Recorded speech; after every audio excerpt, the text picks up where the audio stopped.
Hello.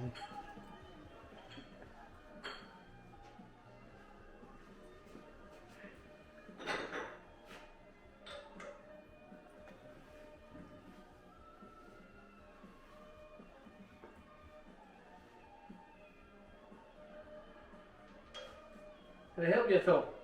Oh, I made a reservation at 10 a.m. For the Springbank tour. Yes, sir.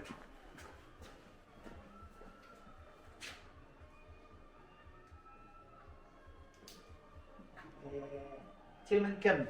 That's right. Yep. That's fine. The tour leaves from here. Okay. So. I just wait here. Yeah, if you want. Yep. Okay, thank you. I'll just mark you as being here.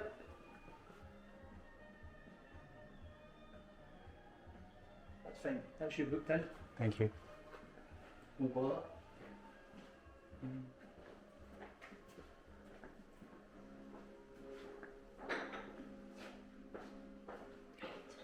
Good morning. Good morning.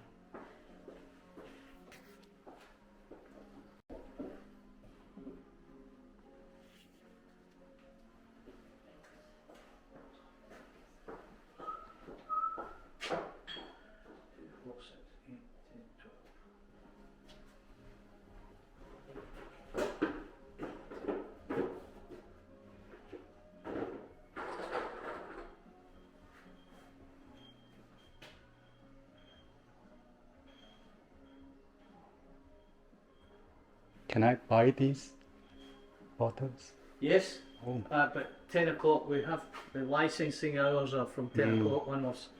So we Okay. can't actually sell you anything till 10. Okay, I just buy it after the tour. Yes, Okay, aye. thank you. Yeah, no bother.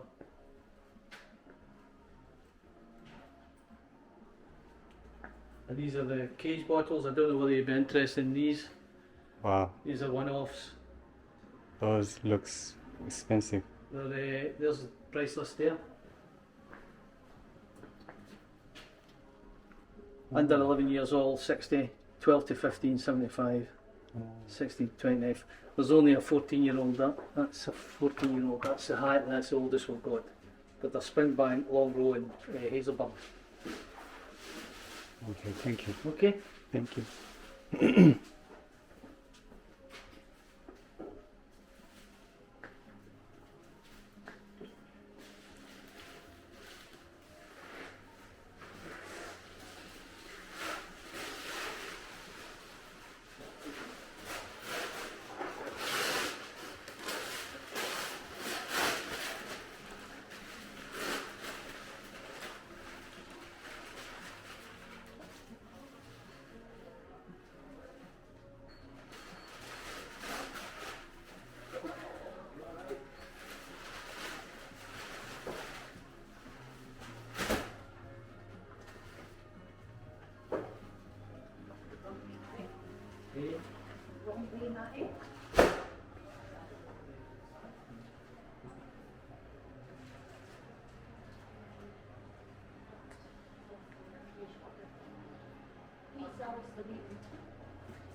Anyway. Oh, well, I can't see anything. That's right. So, my name's Neil. I'll be showing you around the Springbank this morning. A couple of things just to run through. see yellow lines like this, I don't just try to stick in them. Just obviously a working distillery, it's a lot of machinery driving past and everything else, so we don't want anyone getting hurt. You can ask as many questions as you like. If you want me to go over something again, that's absolutely fine. If I'm talking too fast or too quietly or whatever, just stop. We can get all that sorted out. Take as many pictures and videos as you like, and let's get started.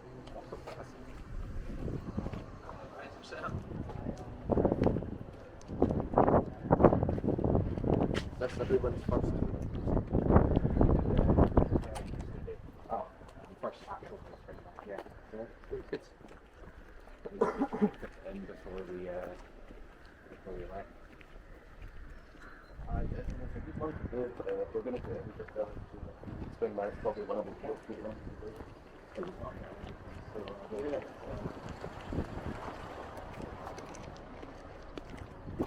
So we'll just start off from the malt part.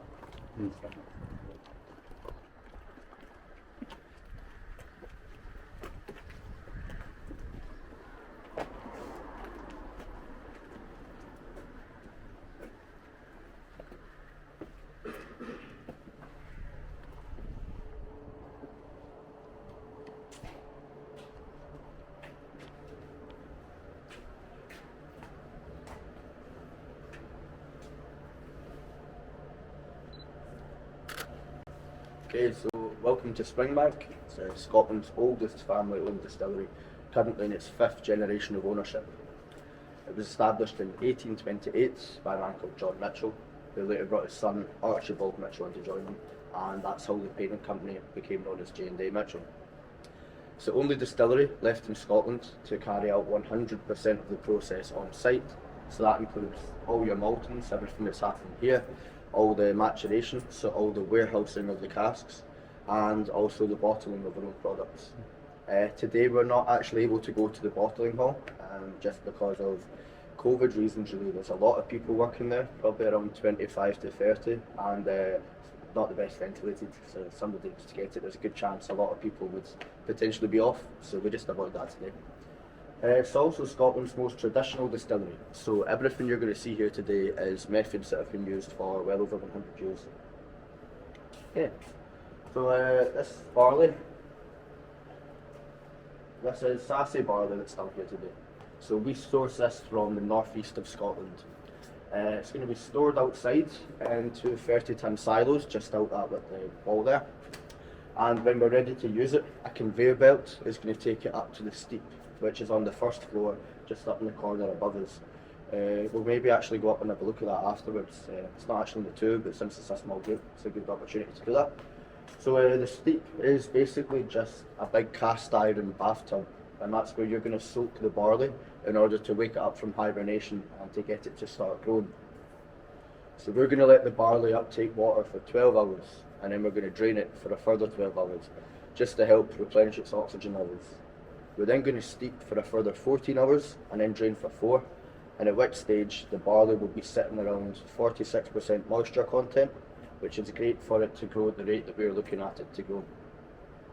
So once it's all been steeped, the guys are going to climb into the steep, shovel everything by hand onto the floor, and then screed it, just kind of like you've seen done here. So it's going to be on the floor for 6 days, and it's going to be screeded to about a depth of around 4 to 6 inches. That just depends on the temperature of the room.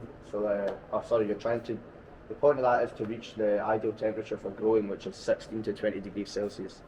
The depth of it just really depends how warm or hot it is. So if it's a bit colder, we're going to make the bed a bit thicker. If it's a bit warmer, they're going to screed it nice and thin. So during the 6 days that it's on the floor, the rootlets of the barley are going to grow. You're welcome to grab some if you want to. So if you look out the end of the grain, you'll see rootlets coming out the end, and that is known as a chit. So this process is known as chitting. So chitting is just when the rootlet of the barley grows to around the length of the barley grain itself, and if left unattended, it can turn this room into one big carpet of barley. So obviously we need to avoid that, or we're going to have a bit of a problem down the line. So the way we stop this from happening is by grubbing or turning the barley every 4 hours, day and night. It'll take you around about 1 floor to grub, 1 hour to grub each floor. So we've got a floor down here which holds 13 tons of barley, and a floor above which holds 11 tons of barley. What do you use to turn them? Just shovel them? Yeah, no, it's all done grubber. Of course.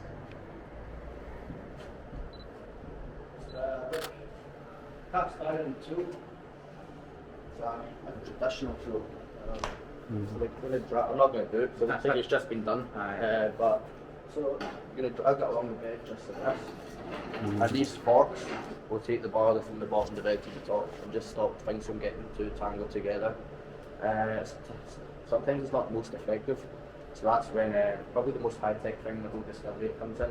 It's just an old converted lawnmower. They blunted all the blades on it, just did not damage the barley. So say it's maybe been too hot or something and it's been growing a bit faster, and you need to sort of aerate that barley and get it spread out. That's when they would use that. But you try to just use this because we do sort of market ourselves as a traditional distillery, so try and use this all the time. Yeah, it'll take like 1 hour just to drag that through the floor, and they'll be absolutely sweating by the time they're finished. Pretty heavy. So at the end of the 6 days, you're going to get the shovels and the wheelbarrows back out, shovel everything into them, and then we're going to come over here. Usually this chute wouldn't be here. That's because they're emptying the floor above right now. So, but usually we just lift the green gate and tip everything down here. It then meets this bucket system, which is in behind the red casing. It's going to carry it up 2 floors high and then onto a conveyor belt, and that'll take us over to this, the kiln, ready to be dried and to start introducing some peat flavour into the whiskey. Is there any questions? No? Do you want to go see the steak? Oh, I'm sure. We'll take a wee tea through let's walk over the corner.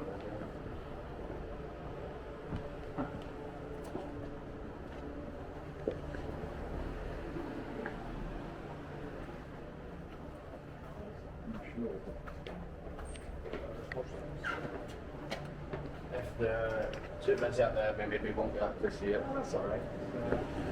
So, just here, follow me.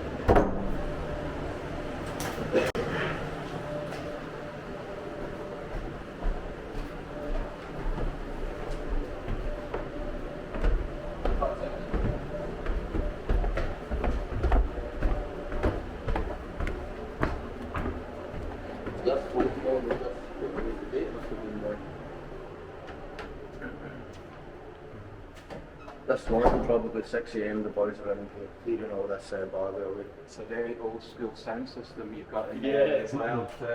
You talked about keeping it traditional. Just same as here, everything has to go down before he joins the bucket system.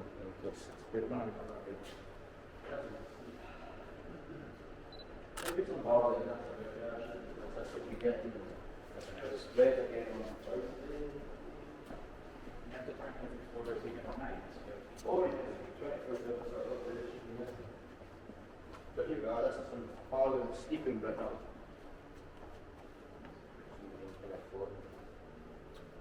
This is acid barley again.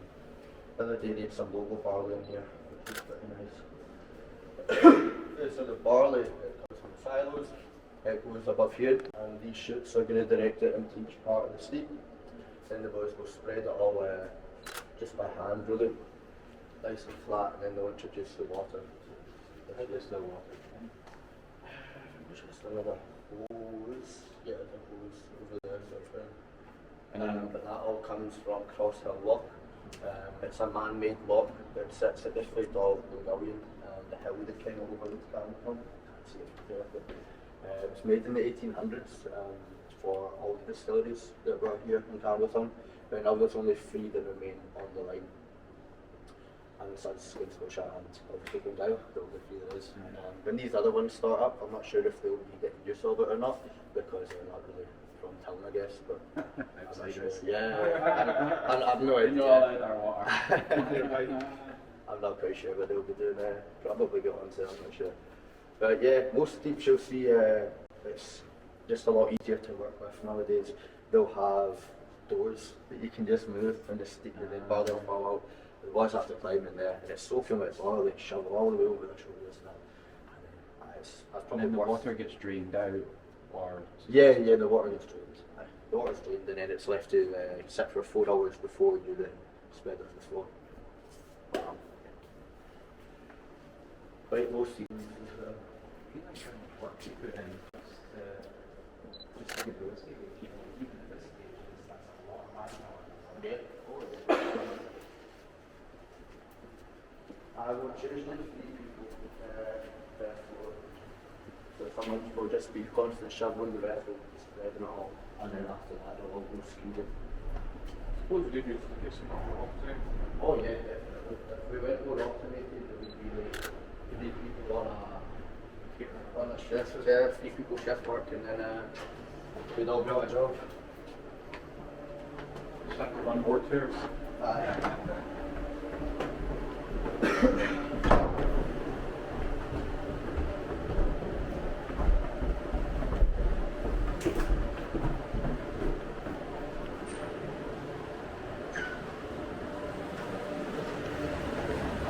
And out the door on the right.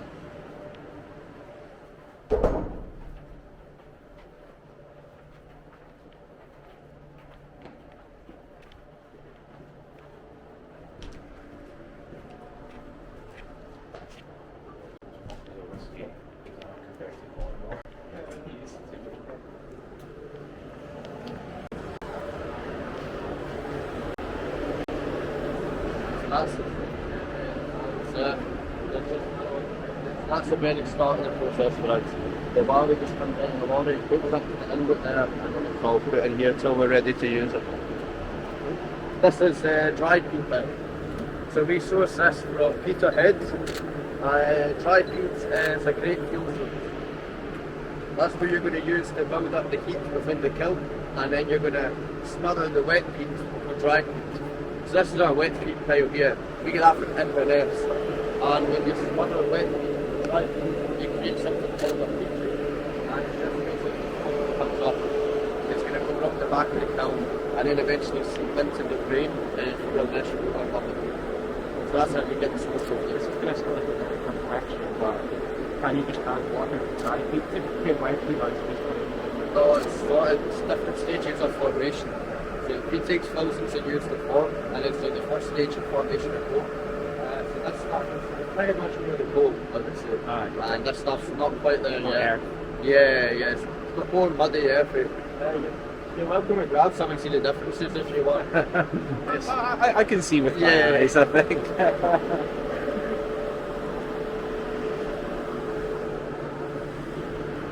Talk about the condensers here. Hate trying to back it out with the fan when it's on, so I'll just speak about it here if you don't mind. So the one on the right hand side, the big tall thin one, that is a shell and tube condenser. That's your more up to date type of condenser. You're going to see that around most distilleries in Scotland you go to, if not all, to be honest. Yeah, it's fairly common, and around the rest of the world as well. The one on the left one, the big cylinder one, with the 2 bits of water around the top, that is a warm tub condenser. That's your traditional type of condenser. It is a lot less copper contact, which means the spirit's going to be a lot heavier. A lot more oily coats the mouth. So that's what gives Springbank some of that character. There's another shell and tube condenser on the left hand side as well that we can't see. So that one's for the boat still, the one tub's for the first spirit still, and the other shell and tube is for the second spirit still.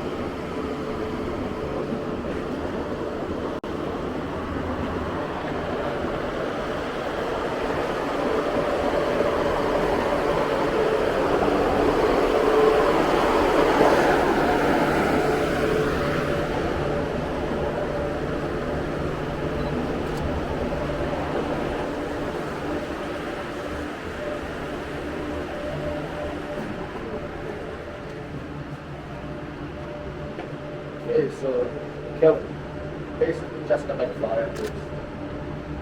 So the barley has travelled through the bucket system, and now it's ended up on a mesh floor which runs from there to the end of the river. So pretty big floor. And when we're going to build up the kiln, what you do is you introduce some kindling, some paper, and your dry peat. That's when you normally turn up to about 45 to 65 degrees Celsius, and that's when you would introduce your wet peak. So there's 3 different drying times in the Springbank. You've got Springbank, which is going to be filled up the kiln as you usually do, in 6 hours when you'll try wet peak over that. Once the 6 hours the wet peak's been burnt off, you then go back, switch off the kiln, just put on the hot air machine, which will be on there to dry us down to 4% moisture content. 4% moisture content is enough to stop the grape from growing, but not to kill it, so you're still going to have it alive and ready to Do you measure that, or is that just they will measure that with there's some system around the back that says some stuff. But that's a rough idea. That's how it's not just straight. Well, it says 30 hours hot air, but it's usually just up to, but you never know. Sometimes it could be like 24 hours. So for longer, that's the only one that's heavily heated, and that doesn't require any hot air at time. So it's just going to be a constant cycle of around about 5 shifts, so up to 48 hours of constant dry peak wet, until it's dried down to 4%. For hazelnut, we're going to bypass the kiln altogether, and it's just going to be the hot air machine that takes us down to 4%.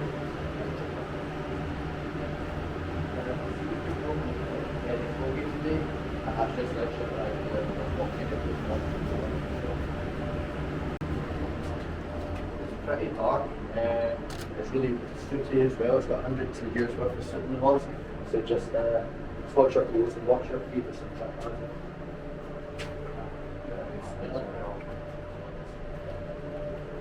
I have no idea why.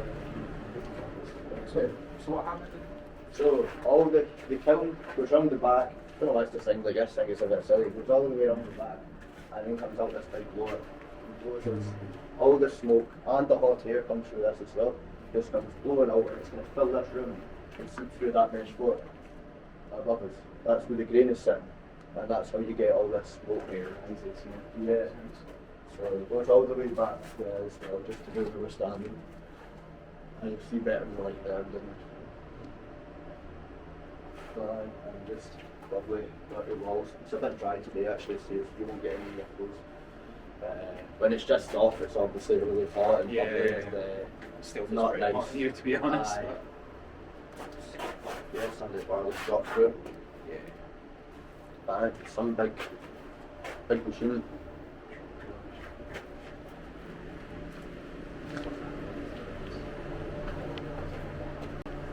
Yeah. So the only barley that we don't, well, Springbank does 100% of those, but the only barley that we don't actually kiln ourselves is the heavily peated sparkle kiln. We just don't have the means to do it. If we were to start from that, Is that costs just a lot because of it takes longer? Like a longer time to smoke it? a longer amount of time. We need to get the peat and stuff in as well in order to get it to the required CPM. We just don't really have the time to do it. We need to focus on Springbank for the most part, or people are going to start complaining even more than they do. But yeah, actually we could go walk up here as well if you'd like. Sure. So this is the mesh floor up here. And that's the Yes, that's the floor there. So everything's sitting on the floor up here. It's obviously sitting pretty thick in a big pile. So because of that, it needs to be turned a few times in each kiln session. Just to ensure that all the barley is being dried at the same rate. So the guys need to put on their big suits, their masks, their gloves, their goggles, and climb in here, and then just turn the grain a few times. And it's about 65 degrees Celsius, as you can imagine, in there. So they need to get in and out as quickly as they possibly can, or they're going to be absolutely sweating. And you don't want the temperature of the room to drop, because it will affect your drying times. How do you get the grain out afterwards? There's a conveyor belt bit So somewhere. you're not having to manually shovel it down or something? No. But yeah, I'll clear out if anyone wants to have another wee look in there. There's not much to see, it's a big pile of grain. And the floor. Aye, we'll just go down backwards, I think, on this. This is a bit dodgy. It's a small tour of what I kind of like to take people exclusive. That's really cool to see the whole thing. Let's share a bit of what's actually happening. Yeah. So from there, once it's all been turned a few times and it's all nice and dry down to 4%, all got the nice smoky characteristics into it. It's going to be directed via a conveyor belt. I'm actually not quite sure how it gets to the conveyor belt up there. But then it's going to be put into one of these 10 barley bins. So if you look, these barley bins go all the way up to the top of that there. So a really big, 20 tons of malted barley. So when we're ready to use one of these bins, this one's full, so I'll return it today. But if you'll turn that to about 1.5 or 2, that's enough for all the grain to drop down here and join this auger. This is a hollow casing with a corkscrew inside, and that's just going to carry it along this line into the second line you can see there, and then through into the mill room from there. So that's us. I'll show you how we keep on checking this. It's known as the Springbank computer. Do you bash it by any chance? Sorry? Do you just go knock and figure out how much is on it? Well, they do sometimes. There's a big mallet here actually. That they'll grab and just give us a big smash. It's a bit different from some distillers, actually. It's the right man. Yeah. This is where you start to see a lot of automation coming in places. We're still got it old school with a bit of MDF boards and some chalk markings on. But it's not failed anyone yet, and there's no plans for it to be replaced. I mean, if it's not broken, don't fix it, I guess. So you've got the bin number, 1 to 10, the type of barley, so we've got Springbank and local barley in here today.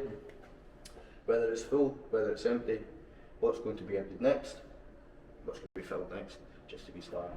Nice and simple. And that's that. So bin number 3, is that empty? Bin number 3 is completely empty right now, yeah. As is 7, yeah, it's still there. Just been wiped off. But yeah. I think that's the order that they were filled as well, so yeah, 1, 2. This is the mallets. So we'll just give that a good. When they open up the lever, they'll just sit and hit that to ensure everything's coming down. Otherwise, you can end up with maybe some long roll in with some Springbank and stuff like that at a later date.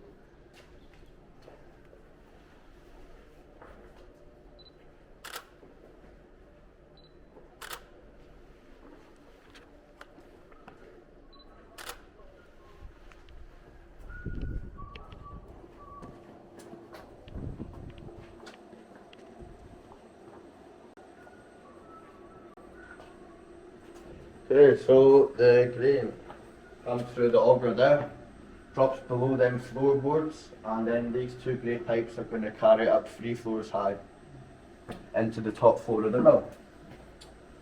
The purpose of milling is to access the starch within the grain. So the top floor of the mill is called the dresser, and it's basically just 2 large sieves of different gradients, and that's going to help us clean the barley. So that's going to get rid of any stones, any mud, any metal, any dead mice, any dead birds, anything that managed to get into the floor where it was malting. Happens more regular than you think as well. So yeah, from there it's going to drop into the coop, and the coop is just there to store the barley until it gets to 40 kilograms. As soon as it gets to 40 kilograms, the coop floors are going to drop with that. All the barley is going to rush down into these rollers, which is going to start crushing it into a grist. The coop floors are then closed, and it's just a constant cycle. So it's constantly filling the 40 kilograms until we get to our 3.5 tons of grist, which is in each batch. The grist is just going to be stored underneath us here, and when ready to use, these grey pipes are going to help carry it up into a different storage place, which will then eventually end up into the mash tun there. This mill was installed in the 1940s by a brand called Porteous. Really famous name in the distilling industry. They're the company that built the bucket system in the first room we were in as well. Anyone that has one of these mills still has it to this day. They were built that well that they never needed fixed, never needed replaced. barely ever needed a service, and because of this they shot themselves in the foot and they went bust. So they're no longer with us. I believe it was wasn't too long after they installed this one as well. So I don't think they make them like this anymore. They're made to break, basically, like everything else nowadays. Do you know for all the new distilleries where they're going to get their mills from? Oh, not quite sure where a lot of them have theirs from, no. I know that as with Glengyle we have a Bobby mill. You got from Craigell? Yeah, we got from Craigell, so that's just a sort of gift, almost. But yeah, I'm not quite sure like any new people that make mills, no. I've only really been to here or Isla and stuff. So Isla has like 3 of the remaining 5 Bobby mills in the world, and they have another couple of Porteous ones as well. So, to be honest, I'm not quite sure, but I need to ask that. I'm interested because obviously lots of new distilleries popping up. Yeah, Everybody needs a mill, Aye. but No. once you get your And I'm gapping the market for you. well, let's make them the apple so they break every 2 years and you have to buy a new one. Aye, definitely. Yeah, any questions? No? We'll head into the mash tun then, and we'll talk about mashing.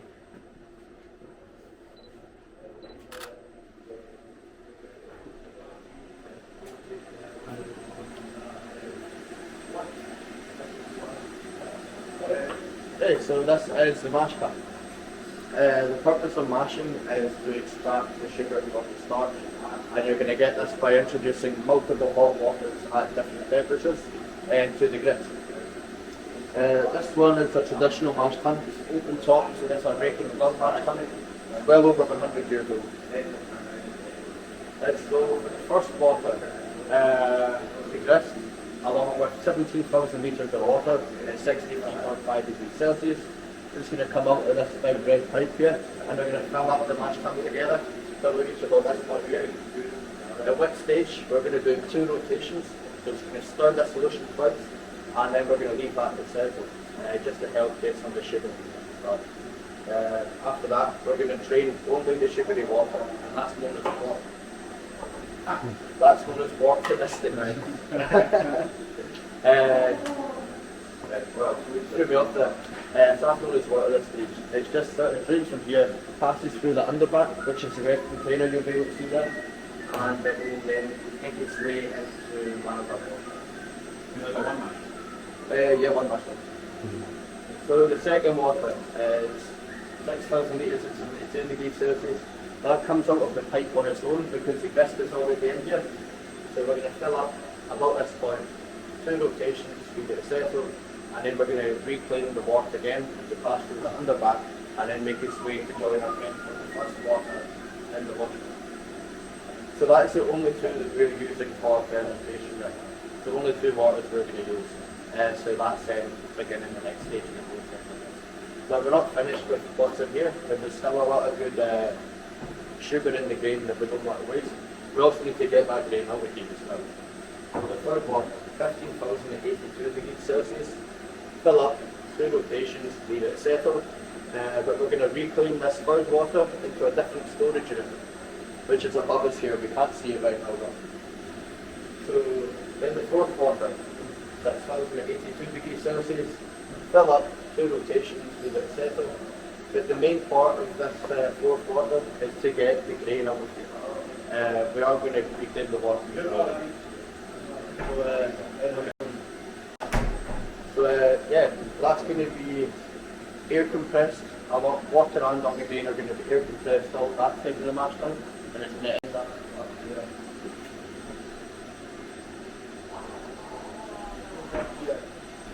6 times a week.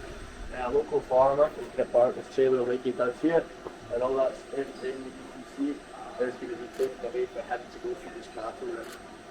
So that he goes, takes that and feeds his cows with it. We then reclaim the fourth water, and that's going to join again to the third water and that different storage unit up above us. They are then going to be reused as the first and second water for the next mash. So we try to recycle everything like that, and we use thousands of litres of water a year, so we don't want to waste anything. There's a walkway down the side of the mash tun. It's good for seeing in the underback and the mash tun, so you're welcome to go on the walkway there. And if you look, so to the left from there, you'll see the measuring sticks on the wall there. The whole weighting system. So that lets them know how many litres are in the storage unit upstairs, so you don't need to run up and down. The weight just drops down with that and it'll tell them how many litres.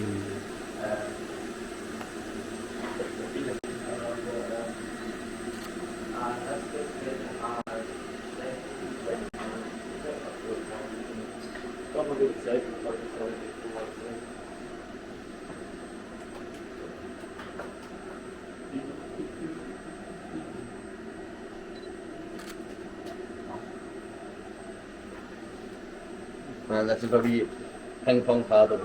When it's one of the first waters, it's obviously really full. A lot of foam and stuff, so you have to move that away just to sort of see how it's getting on. With a paddle that small? Yeah, I don't know who brought it in, but they say they've been using it for years now. I only noticed it the other day and that's been useful. Wow. Yeah. And warm up here, so it's nice.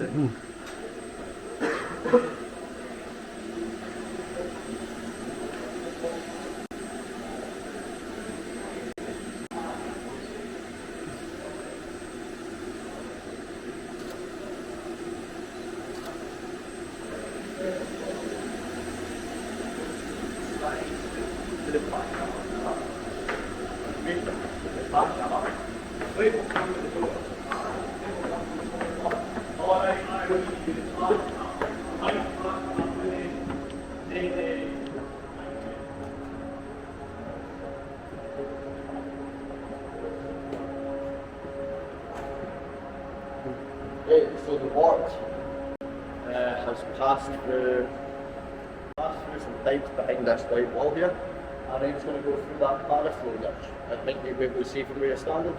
It's a big traditional paraflow, really big. It's not the most effective either. Sometimes it has to be put through a couple of times just to cool the wort down to 16 degrees Celsius. So obviously it was around about maybe mid-70s, so it has to be cooled down to 16 degrees Celsius. And from there, it's going to pass through these stainless steel pipes. You may be able to see them underneath you. And we're going to fill these washbacks from the bottom up. You don't really see that nowadays, filling from the bottom up. Most people are taking advantage of gravity, but we just like to be difficult. So we're going to turn these valves, and that's how it will be filled. So we're going to fill these things with 22,000 litres of wort, and that will take you up to around about here. Once it's full, we're going to chuck in 75 kilograms of distiller's yeast. Now, the distiller's yeast comes in 25 kilogram bags. It's kind of just like a putty consistency, it looks like clay. And then you just break it up, chuck little bits in, close this over, and we're going to leave that to ferment for 110 hours. That's the information on that's wrong, by the way. But aye, it's 110 hours, and we leave it to ferment, and at the end of it we'll have a wash, which is basically the name for the beer, of 6.5%. So the yeast, the way it works with the wort is, yeast is obviously living, so it eats up all the sugar within the wort and it replaces it with carbon dioxide and alcohol. So that is what the fermentation process is, just all that sugar being eaten up and replaced with the alcohol. Have you always done the same length of fermentation? I think it was different, like it was... So before it was a bit shorter? Yeah, but that's been at least 5 years or something that's been changed. They've just not updated the said boards around the place. It really needs done though, to stop any confusion. But yeah, so in here, obviously we have 6 different washbacks. Each one of these are made from Scandinavian goatskin larch. That's becoming increasingly uncommon to see within washbacks. Most people are using stainless steel nowadays. Just because it's cheaper, it's easier to clean and easier to install. I'll also last you a lot longer. Having said that, some of these are hanging on. It's around about 20 years old, I believe. This is the oldest washback in the world. And quite clearly the youngest one is in the corner there. That must be 2 months old now. So it's not been here for long. Funnily enough, that was actually the youngest one as well before it started to leak. That's in about 4 or 5 years, so I guess they don't make them like they used to. How are we doing? Right, good. Right. Hi.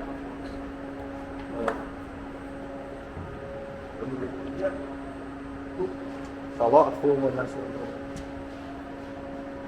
What's in the bottom? So most distilleries you'll go to, you will see switchblades going on the top here, and that's to stop the overspill of foam. But traditionally, they would have just used a bar of soap and a knife, and a little shaving of that is enough to counteract the overspill. We're just more high tech now with a wee bottle of soap. We don't need the knife and bar. But it is still the way they would have done it. Really cool. Just it's just a different way of doing it. I feel like most people should do that. I mean, it's just a lot easier than having to find blades that could take your finger off going round. Sorry. As soon as you can see these, it's just a case of getting in there and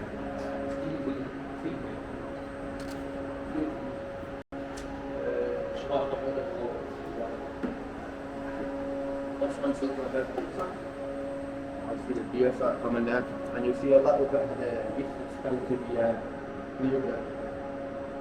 So that washes pretty much. so rugged as well. It's quite cool. That's comfortable. This one's pretty much very last time on the web. So it kind of looks just like a wheat beer.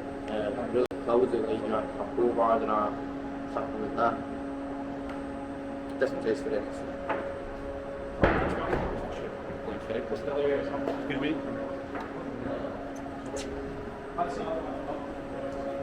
Which one's that?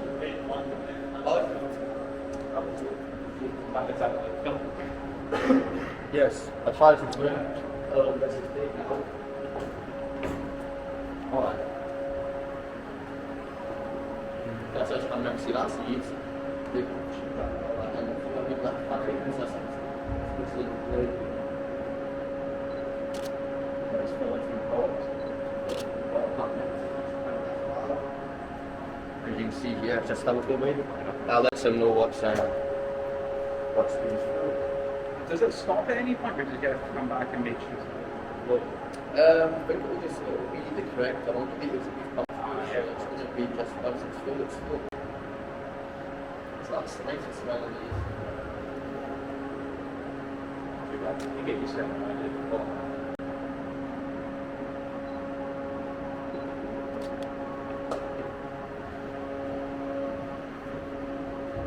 Wash. Here. So the wash, which is a big red container, you see when the water's still on its near.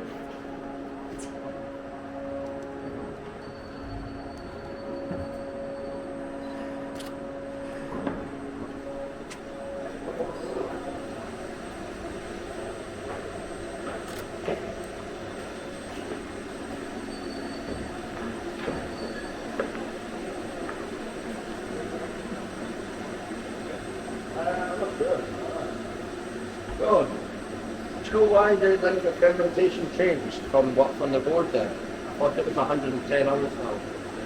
It will be high, 110 for minimum. Do you know why it's changed from what's on the board? Because it says like 75, I think. Yeah, that's the minimum. Oh, right, okay. That's the minimum. We'll not get anywhere near that. We're over the 100, 110 hours. No, because that very first one was set yesterday. 20 past 4. That'll not go to the stills until Sunday night. So it's a good while. What does the longer fermentation do?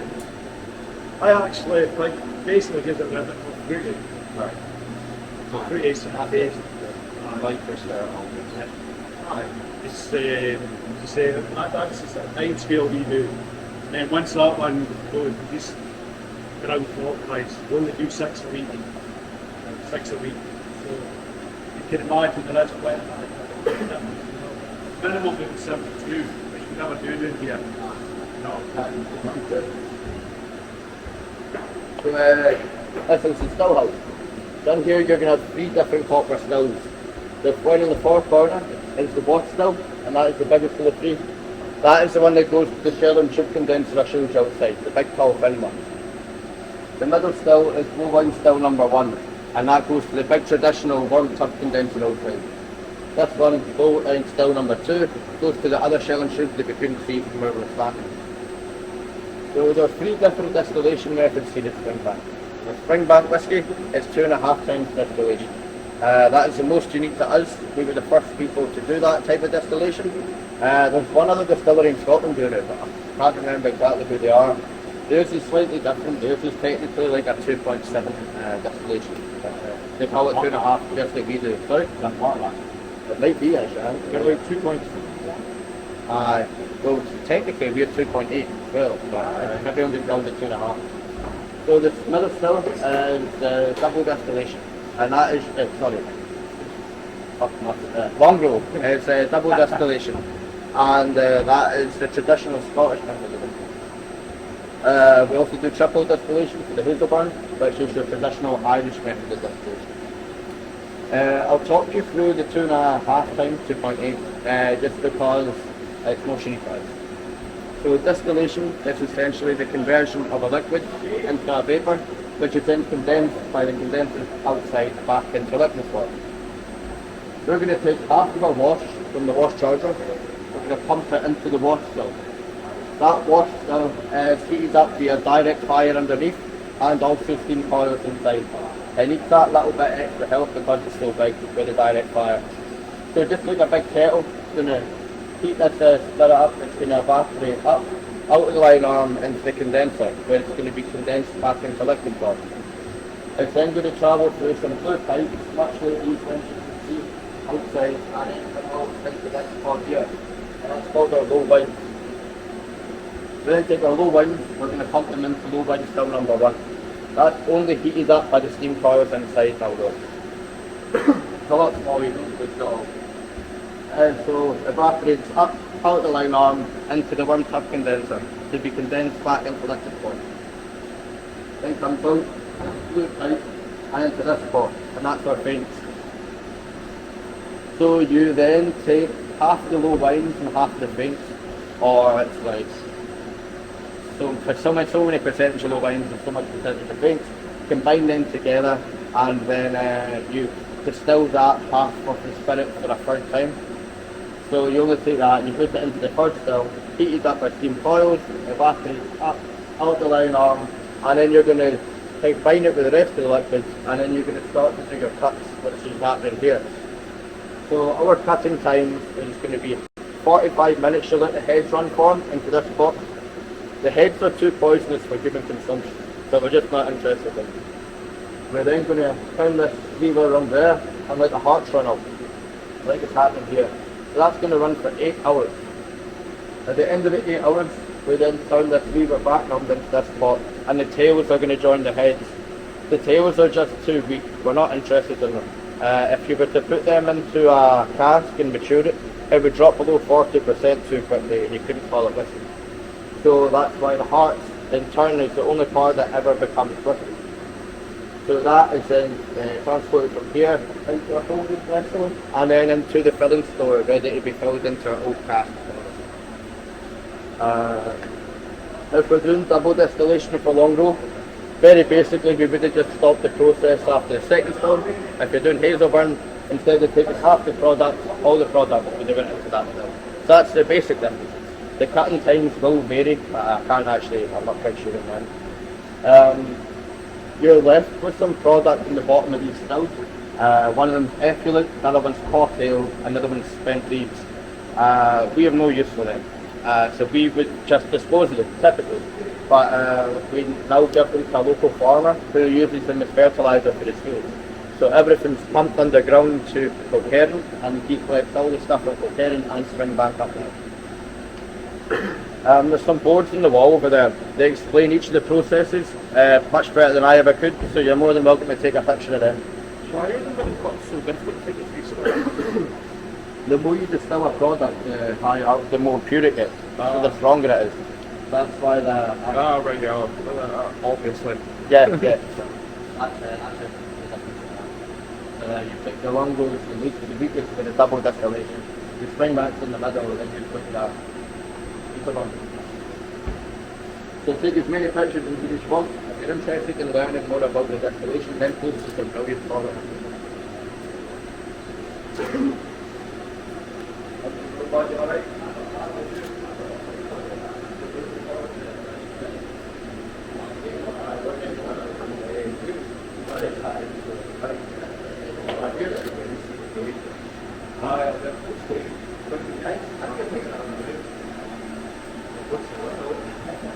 You know, that's what it's going. I don't like it. It's more, but it's more like an old bar. You know, like makes me feel well. Yeah, That crowd, mob and tea.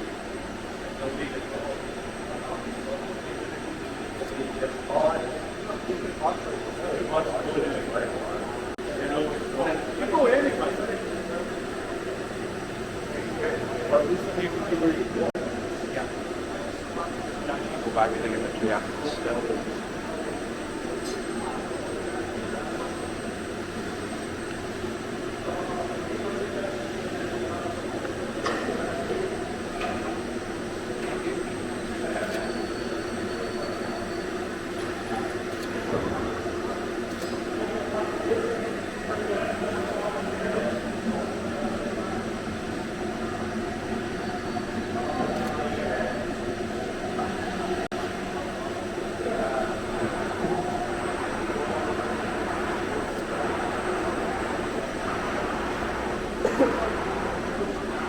just search Springbank Distillery.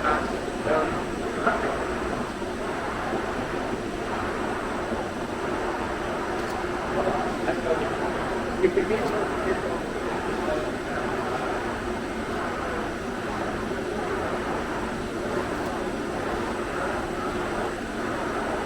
I can see that happening soon when you get it now.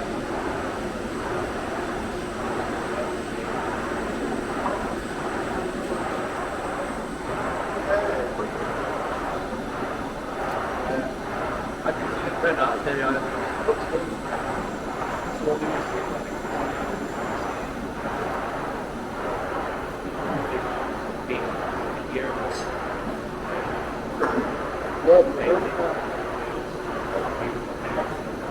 We're gonna run till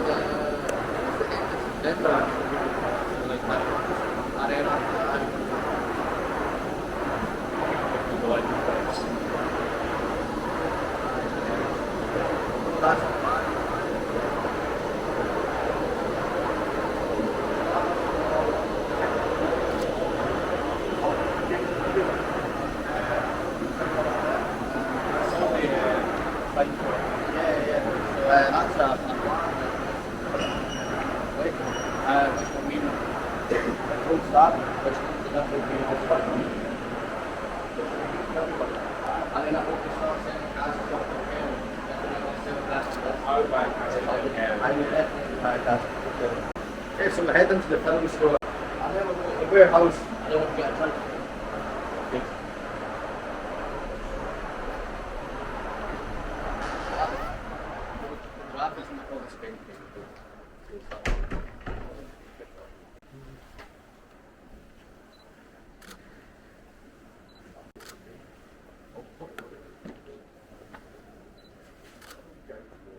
Yeah, no.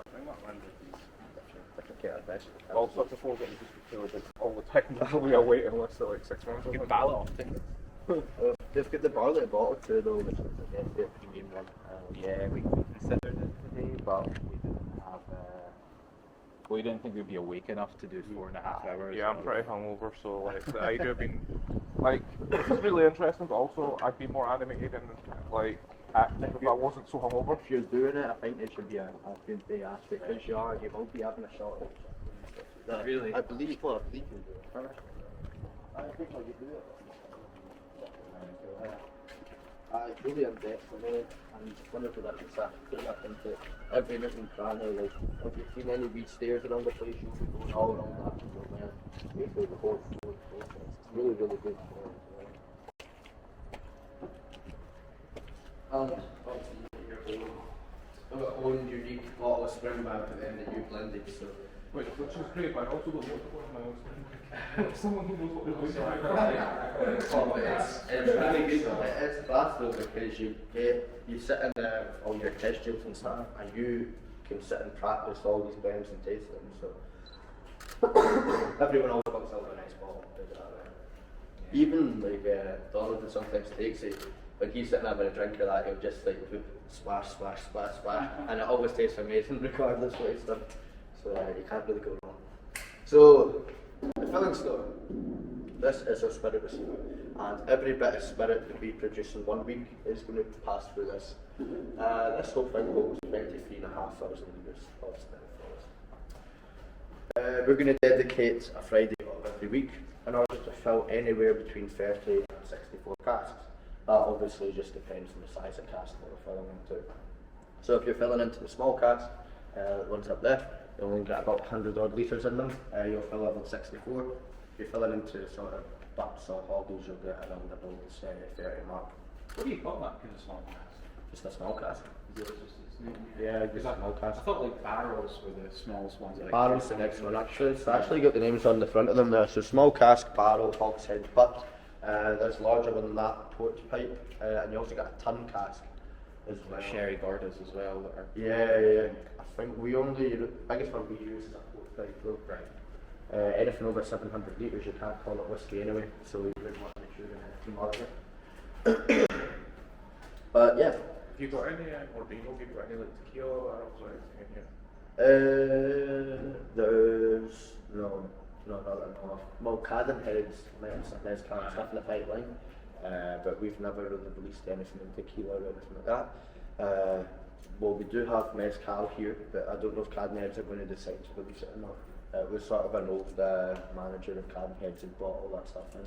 Okay. But says if I'm going to drink it, I'll happily drink it. I love my mezcal.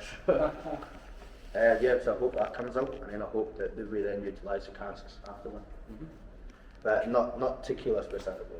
I was just wondering if anything more funky ones, because obviously the rules like go after quite a bit more. Yeah. I'm sure something will pop up soon enough, I'm sure. Someone will do it. Even I tried some Springbank in a chestnut cask, which you technically can't call whiskey because it's not oak, but it's definitely interesting to try. I tried Pinder and Yeah. chestnut cask and it was fine. Yeah, I was horrible as well. I had a soft maple one which was lovely. Wow. Yeah. So we'll dedicate the Friday of every week to fill the casks. When we're ready to use our cask, we're going to tip them on their side, roll them over to this old scale that's on the floor, take the reading of the Avery scales, and then that's just shows your weighing the cask dry. The main reason for that is so as you can then eventually calculate how many litres and make sure that this thing's working right. It's just an old petrol pump that the guys installed themselves, so it's a bit temperamental. So once it's been weighed dry, roll over at the filling head. Well, this wouldn't be here. You'd introduce the filling head. That will fill up and it will cut out for us as well. Then lift this into the bin, pressing cloth down, bung, hammer nice and tight. So for about the first 5, you weigh them when they're foot wet as well, just to make sure everything's calibrated correctly. After that, if it's right, we're just quite happy just to go with it. So they will be rolled outside, stored up until we're able to find a home for them in the warehouse to begin their life in maceration. If for some reason there's a crack in a cask that's not too serious and nobody's seen it beforehand, some bamboo in the corner there, little bits of that broken up and hammered in actually is enough to save the cask. Obviously you need to keep an eye on that one a bit more closely, but it will do the job if you don't want to waste the cask. Some of these things cost a lot of money. Getting a sherry cask nowadays costs you around about up to £1,000, maybe even a bit more, just for an empty sherry cask. Bourbon ones you can get from America for like $40. Well, they can use them so that they've not got any choice really. Yeah, I guess so. And sherry's just, no one's drinking it anymore, so there's such a demand for all this stuff. I've actually heard of some distilleries making sherry and disposing of it, just so they can sell the casks on. There's a wee Spanish guy that was telling me that it happens with what he stays with something. That's crazy. Imagine you look like that's your job, you work to like create sherry and then you're like, You've just been bring with it. There's no one here. Yeah.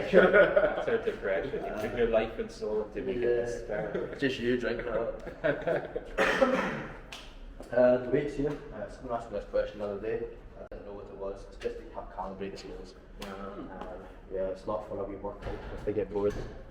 So when you're recalculating how much liquid's in the cask, you know how much the cask weighed initially, so would you just roll it on and then do the maths basically? Yeah, I mean, it's above my pay grade again, but yeah, that's fun. Because you hear about them saying like you're, re-gauging the cask, see what the ABV is and how many litres are left, so... Alright, yeah, so that's what you do, so as you know how much you've lost due to evaporation and everything, all these things.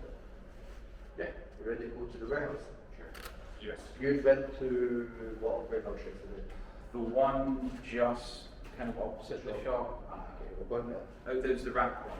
Right, we're going to have damage to it then.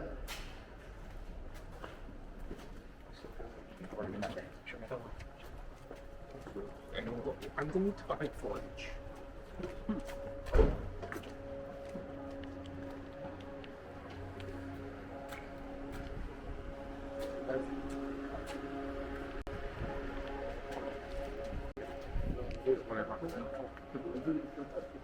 Oh, that's magical. How's it going?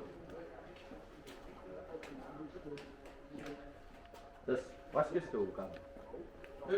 that whiskey store or something? That's, The guys at the. oh, I don't know where that be. Oh, right, they're just looking. Just appeared there. Oh, right. You maybe tell them that. Okay. Right, so really important question. How do you actually get the wrong with the cats? Is it easier? Well, Gavin will potentially be doing it now. You can see. So, this tool here, it has, you will hold there. It kind of just a hammer as well. You go like that, hammer it in and screw it, and then it'll just lift it out nice and easy. So basically next time I come around and get one of those and for lunch, I'm good to go. And you're good to steal as much Springbank as you can. In fact, I think we have lunch down there. There's some sort of around here. Getting used to it. It's cool. That's for the open day.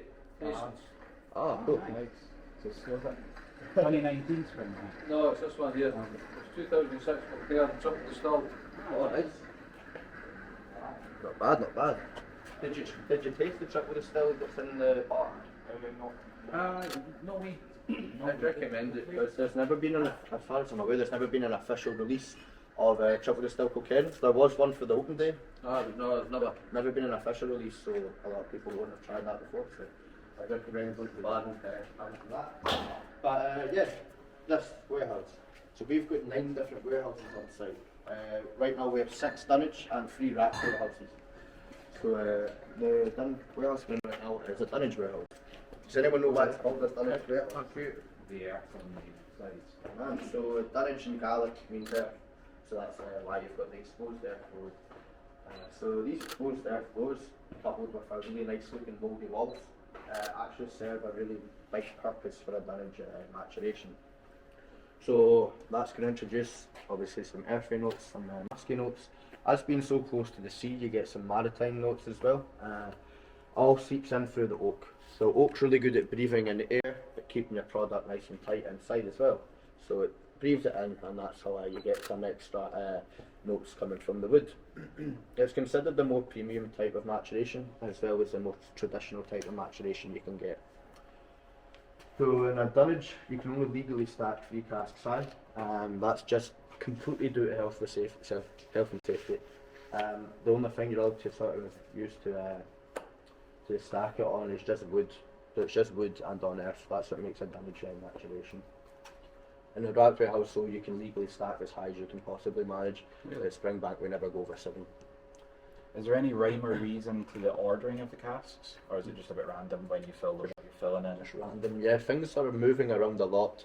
Anything, I think it's 21 and over, or 25 and over, that is always completely dunnage matured, so it is the more premium maturation. But yeah, every other cask is going to see, I think it's the start of the life, there will be in a dunnage, just to get that early sort of notes coming into it, and then it will be moved to a racked warehouse before it's filled. But they are moved around different warehouses, because each different warehouse, different size, probably different sort of climate inside and stuff as well. Every year you will lose a percentage what's in these casks. You'll have heard it before, the angel share. In a cask that size, the sort of bigger one you'll see there, that you could lose about 1.5% alcohol each year coming out of that, which isn't too much. But if you're talking about this wee guy here, a little quarter cask, you can lose about 7% alcohol every year just due to the evaporation. So obviously the longer you're gambling, the bigger the gamble is, you'll drop below 40% alcohol, and you can't call it whiskey. You need to sell it as a plain British spirit, or you need to vat it together into a larger release. But if you're wasting your time maturing in such a small cask, completely defeats the purpose of doing that. So yeah, you need to be very careful. The Angel shade in a dunnage warehouse isn't a complete waste. Actually feeds the mould in the walls somehow. I don't know how that works, but yeah, in turn keeps that alive and keeps this sort of cycle going forward. So it's not completely wasted. Yeah, it's pretty much us for this warehouse. You're more than welcome to walk up and down, take as many pictures as you like of some casks. I just ask that you don't touch any of the racks, but you're welcome to get up close with any other casks that you see. You want to well, it's 56 litres in that thing. I think You could do it just like that. Looks like a wee drum or something. The oldest cask in here is 36 years old. Not the oldest on site, just the oldest in this warehouse. I genuinely do not know what it is. I did ask. I'll give them that information.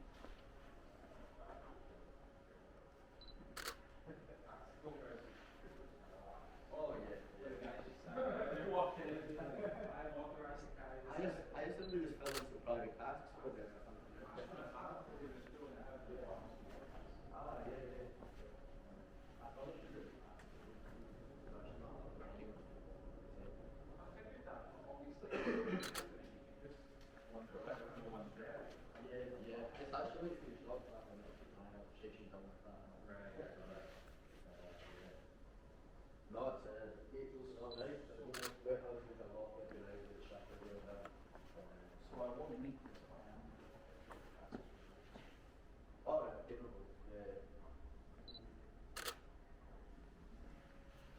Some nice, you know this one is in the middle actually. What's I was going to say, looks like a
yes, that's the typical one anyway.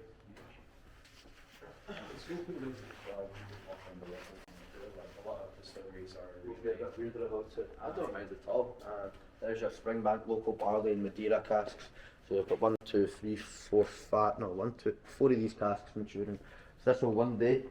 2019, about 3 years old. 7 years time, 11 years time. No, 7 years, 8 years time. That's when you can expect to. How do you know it's Madeira? It's just manual, that's a Madeira cask. Okay. I'll also tell you in the back. Oh yeah, of course. It's just looking at that. Oh yeah. Typically they'll tell you in the back, so that one reflects an Oloroso, OLO. It's a nice small Oloroso sherry. Another Madeira, and another one. You see that. For another. 7, 8 years. If you're going off the average year, it would be a 10-year-old. So we can expect to be unable to get one in about 7 years time. Sorry? You don't really recast much. No. Where you actually recast. It's just full maturation. Are the normal reds full maturation? Mostly, for the most part of the year. There's a They could be 21-year-old Springbank in the bar, cage bottle, worth just a sample. Springbank 21-year-old red wine, so that spent 12 years in red wine and the rest in refill sherry. It's actually probably not the nicest Springbank I've ever had, but interesting to try. I tried the Sauterne cask. You tried it to the bar, yeah? Yeah. Sorry? The Sauterne cask in that city yesterday was outstanding. Where you living?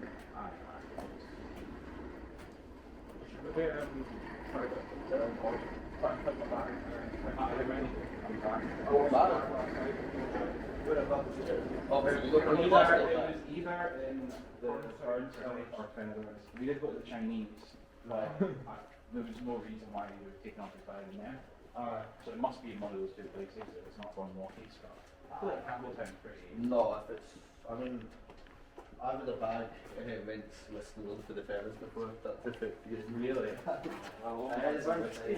They also have cameras anyway, so I did take it back just for. Okay. Well, there's only so many people. Yeah, I know what he says. Yeah, they'll go through all of it. 56 litres in that fridge. Oh, it's 49 in that one. Are they cannon heads or are I'm sure. Where they could, it could just be Springbank because they wouldn't put the full stencil because it's too small, obviously. Yeah. That's where the markings would maybe come in. Okay. Look, this cask's actually leaking in the front. If you don't mind making your fingers a little bit dirty, you'll get Springbank. And Springbank there. A 7-year-old Springbank. So that then. So peated. Oh. So that then we need to be brought to someone's attention, and they would need to sort that out. I'm sure. How's it going? I'm sure they've seen that though, so they'll know all about It's that. more important to fill the box with open dates. Exactly.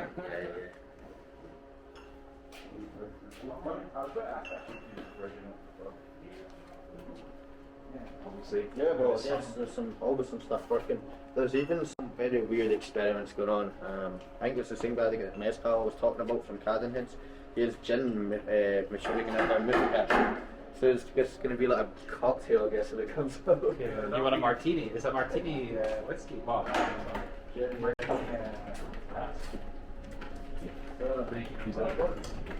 Oh, you'd be a wait to phone. Oh, I'm too scared for that. It sounds like a diet, not a salt.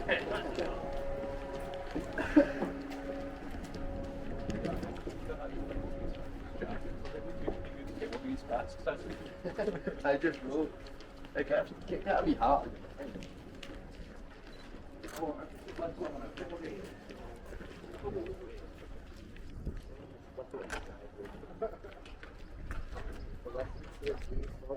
Sherry casks that we're stocking here. So the one in the front will be Manzanilla. I'm not sure what the middle one is. That's the one. Yeah, you've got Palo Furtado, Oloroso from the bottom. I like a Manzanilla cask. I'm probably getting some of these filled. They are new bourbon barrels which are coming in. This is stuff that still be used. And there's a bit of a cask graveyard. Just all old stuff that will be getting taken away. And they've got some staves, cascades that are then going to be will be then be sold. Can I look at the staves? Of course you can, mate. There's staves in the shop. These people sell these as some light brackets. They make door handles out of this stuff. That's anything. Candle holders. A lot of them are just given to local craftsmen. So there's one bit bung in it there as well. I mean, to be fair, if you can't get your hands on this from my whiskey, at least you can get some. You're not getting much out of it, but Well, see, one of my friends, customer that I've known for a while, when I worked in Cadenheads, he bought a cask of Springbank. Like, you can buy full casks that are empty. And he says when he got it home, he managed to siphon out a full bottle, like 20-year-old thing. Like, didn't say it was, he did say it wasn't the nicest, and I was that's actually a good idea because they sell them for like 20 quid or something. Really? Yeah, just well, we don't have much use for it really. So it's but yeah, so it depends how well you've emptied it out. yeah, I guess so. But I mean, it's That's- liquid gold, I was so like, you that's the probably. lady she actually went. Must have been some effort, but I think I did it myself. I would take out an old sherry. I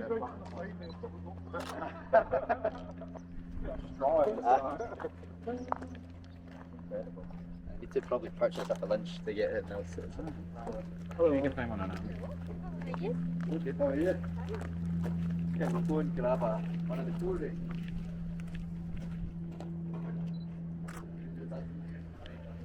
We go through it here. It's just for making that. So it's not cooperage. All the casks I assume will come in pre-assembled. Like, you're not getting any- Yeah, no, we don't make anything up. I think we do use one of, is it Dufftown? I think it's Dufftown cooperage, or Dumfries. It begins with a D anyway, so we use that one.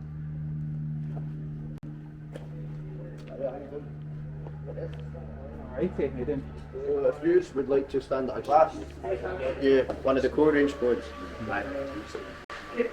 That's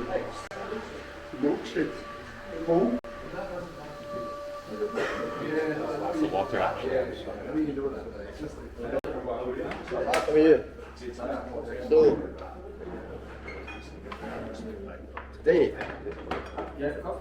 I'm sure you'll be well acquainted with these, but we have the triple distilled unpeated hazelburn. Your 2.5 times distilled, 6 hours worth of peat smoked Springbank 10-year-old. This is 100% bourbon, 60% bourbon, 40% sherry, and then you have the heavily peated double distilled long, also bourbon. So we'll start with yourself. Which one would you like? I try long nose. Long road. So the glass is for you guys to take home, and if you take this vulture to the shop, you'll get a miniature of Springbank as well. The miniature comes from it's a single cask bourbon Springbank 10, so it's different from this one. And for yourself, I'll take the 10 as well. can't go wrong with 10. What's your can, yeah? Would you like a glass of water? Yeah. Yeah, tremendously dehydrated from last night. Could do one more before my side.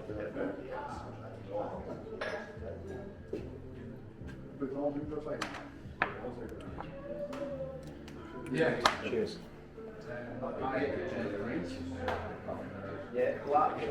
Ah, what I don't know.